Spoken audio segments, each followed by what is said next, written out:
Hey guys, J-Man here, welcome to my video. In our second review of today we will talk about a new Der Langer tribute album called Stairway To Heaven. Der Langer is a legendary Japanese band which was formed in 1983. Their music and unique visual style made them one of the pioneers of the visual kei scene. Sadly, they disbanded in 1990, which prevented them from having the same success as other groups like X Japan or Lunacy. Their first two albums, La VIE En Rose and Basilisk, were still impactful enough to influence a whole generation of Japanese bands.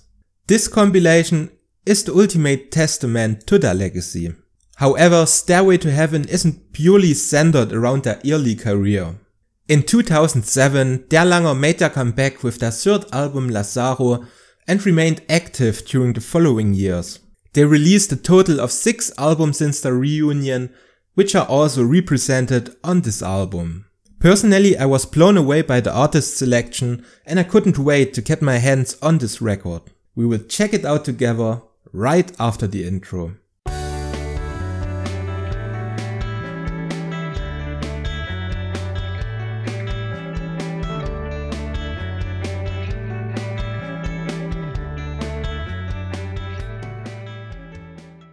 As always, we will start with the general release informations. Stairway To Heaven was released on the 13th of September by Warner Music Japan.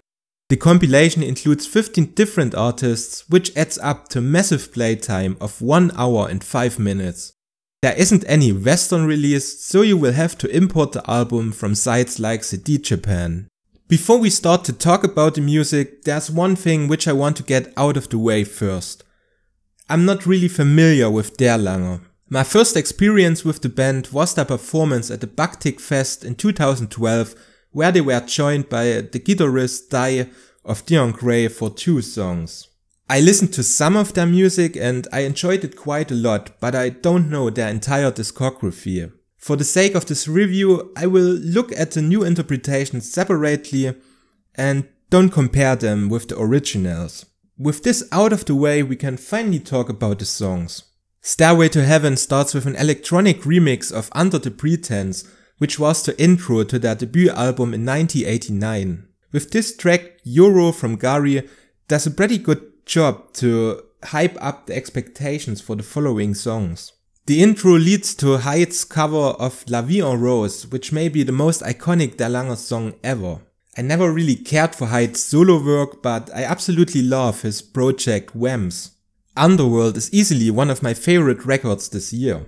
His interpretation has a lot of energy and breathes the rock and roll spirit. I definitely enjoy the warm and organic production of this track. So right from the start, this is already one of my favorites of this album. We move on to the second track, Sadistic Emotion, which was done by Kiyoharu from Kuroyume and Sets. This version surprises with a very dry old school visual kei production and a very dominant bass line. For me, this is a nostalgic throwback to Kiyoharu's early works. Things become a bit more unconventional with Acid Android's version of After Image from Der Langer's second album Basilisk. The solo project of L'Arc-en-Ciel's drummer Yukihiro surprises with a very minimalistic instrumentation. The simple piano keys and a few electronics create a really weird atmosphere.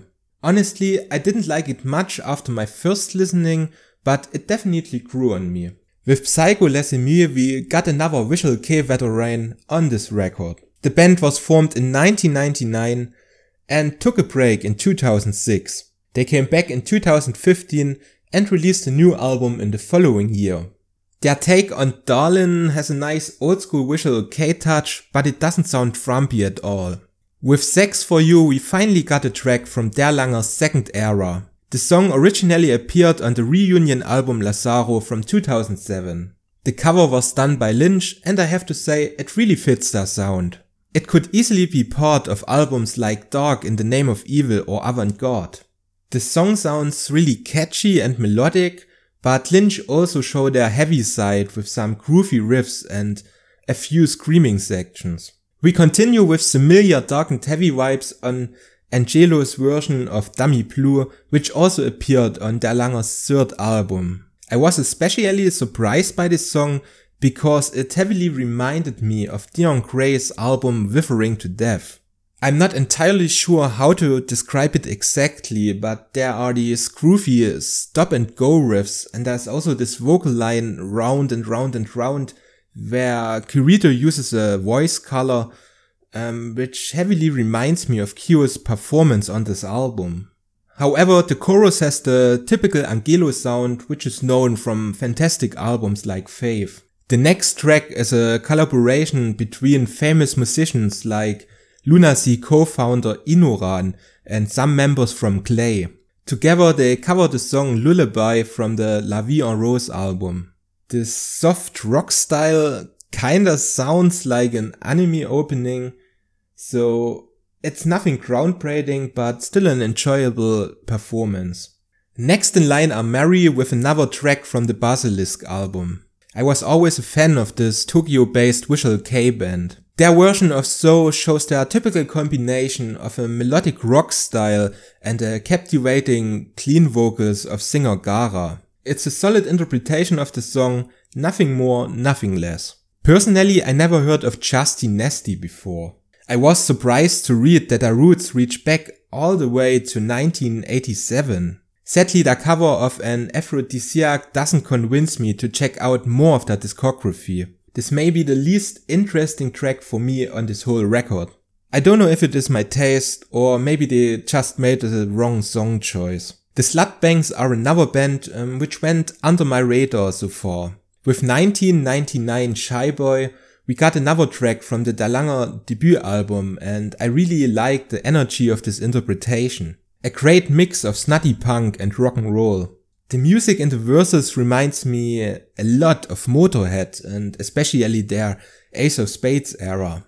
With Rayflower we got a pretty young band which was formed in 2010. However, the musicians are around for quite some time and they have a long list of bands which they worked with before. Personally, I wasn't impressed by their cover of Dance Naked Under the Moonlight until the really catchy chorus kicked in. Also, some of the vocal lines give me slight Lunacy vibes. Worth to note that this is the first track from Der Langer's album 6. Mucc follow up with their take on Crazy For You, which is the newest song on the whole tracklist. It originally appeared on the Spectacular Night album from 2015. My expectations were pretty high for this one, especially since Mucc went back to their roots with their latest records and revived the sound of their first albums. Sadly, they played this version way too safe. The catchy and melodic song could easily fit on albums like The End of the World or Shangri-La, which I didn't enjoy as much as the other works. Crazy For You doesn't sound bad at all, but it doesn't really stand out between all these amazing tracks on this album. Moon and the Moonlight has a massive playtime of almost 8 minutes. However, Desert doesn't really utilize well the length of this title. There is a neat guitar solo and I like the catchy chorus, but overall there isn't much going on this track. They could have easily shortened it by a few minutes. After all, I heard way more interesting tracks by this Visual K group before. Finally we come to the highlight which I waited for the most. Dir En Grey are finally back with a new track. They picked Easy Make Easy Mark from the self-titled Der Lange album which was released in 2009. I guess it wouldn't be a Dir En Grey song if it wouldn't sound strange. The track goes straight forward with hardcore punk vibes, but there are also some breaks with a familiar Archer or Dum Spiro Sparrow touch. Kyo's vocal performance is as wild as always, with a wide range of screams, shouts, squeals and high-pitched clean vocals. The song embraces Stiro's weirdness, but compared to the Stalin cover Warso no Genso, it sounds way more conventional. Dir En Grey didn't let me down with this track, but as usual, it will take some time to fully appreciate this song. All things considered, Stairway To Heaven is a fantastic compilation and a worthy tribute to one of the most overlooked bands from the Visual K scene. I enjoyed almost all of the songs and some contributions like the covers by Lynch, Angelo, Hyde and Dir En Grey were absolutely astonishing. For these reasons I can give this record a great 9 out of 10. There are a few exceptions like the songs by Justy-Nasty or Desert, which couldn't convince me completely and prevent me from giving the highest rating. Still, it's a great album and it also helped me to discover some new interesting artists. Now I'm also curious to dive deeper into Dalango's discography. This being said, we already came to the end of this review. I hope you enjoyed this video, and if you did, please leave me a like and make sure to discuss the album in the comment section. Also make sure to check out some of my other videos like these two for example. As always, for more content about Japanese music, you can subscribe to this channel or follow me on social media like Twitter, Facebook or Reddit. Thanks again for watching and have a great day.